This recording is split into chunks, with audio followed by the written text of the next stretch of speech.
Hello বন্ধুরা, আমার নাম ইন্দ্রজিৎ আর আপনি দেখছেন বং বেটস। আজকে আমি নিয়ে চলে এসেছি আরেকটা টপিকের উপর ডিসকাশন, যেটা এসআইআর নিয়ে হচ্ছে। স্পেশাল ইন্টেন্সিভ রিভিশন যেটা ইলেকশন কমিশন চালু করেছে।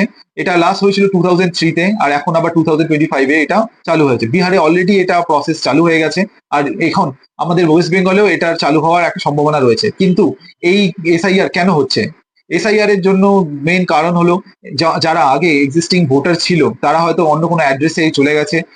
তাদের মধ্যে কেউ হয়তো মারা গেছেন, তো তাদের নাম সেই এক্সিস্টিং ভোটার লিস্ট থেকে বাদ দেওয়া হবে বা অ্যামেন্ড করা হবে। আর যারা নতুন ভোটার আছে তাদের ভ্যালিড ডকুমেন্টস নিয়ে তাদেরকে নতুন ভাবে এনরোল করা হবে। তো এটার জন্য এই এসআইআর। কিন্তু এই এসআইআর এর মধ্যে অনেক ইনভ্যালিড ভোটারও লুকিয়ে রয়েছে, যেমন যারা বাংলাদেশ, মায়ানমার বা পাকিস্তান থেকে এখানে এসছে, ম্যাক্সিমাম মুসলিম ভোট ব্যাংক, যারা এখানে এসে আধার কার্ড বা ভোটার কার্ড নিয়ে এখানকার ভোটার হয়েছে।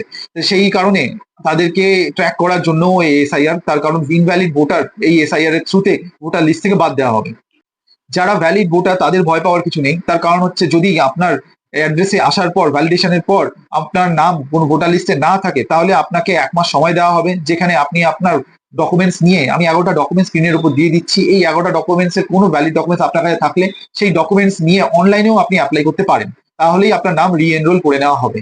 আমাদের ইন্ডিয়াতে অনেকই ইনভ্যালিড ভোটার, যারা এখানের ভোটার কার্ড, আধার কার্ড নিয়ে ভোট দেয়, সেই কারণে অনেক একটা লার্জ নাম্বার অফ পপুলেশন যারা এখনো ভোটার লিস্টের মধ্যে ইনক্লুড হয়ে আছে। সেই জন্য এই এসআইআর এর থ্রুতে এই ভোটার লিস্টে কারেকশন হয়ে কারেক্ট ভোটারকেই একমাত্র দেশের হয়ে ভোট দেওয়ার অধিকার দেওয়া হবে।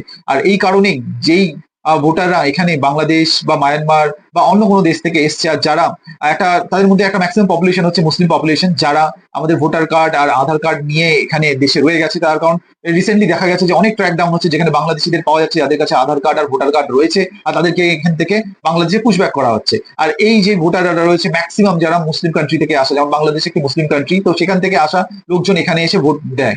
আর যেহেতু বেঙ্গলে একটা large number of Muslim vote bank রয়েছে, সেই কারণে মমতা ব্যানার্জি এখানে বলেই দিয়েছেন যে ওয়েস্ট বেঙ্গলে এসআইআর লাগু হতে দেবেন না।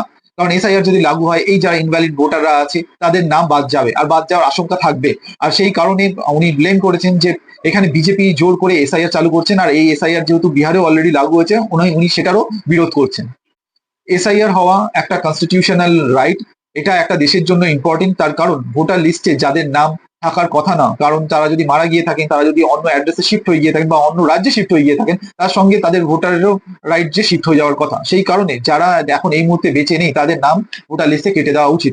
আমরা অনেক সময় দেখি যে অনেক জায়গায় বলা হয় ইয়ার্কি করে যে মরা মানুষ ভোট দিয়ে গেছেন। তার কারণ দেখা যায় যে ভোটার লিস্টে এমন নাম রয়েছে যারা হয়তো বেঁচে নেই, কিন্তু ভোটের সময় দেখা যায় তারা এসে ভোট দিয়ে গেছেন। সেই কারণেই যে এই এসআইআর, আর সেই কারণেই এই এসআইআর এত ইম্পর্টেন্ট। আর এই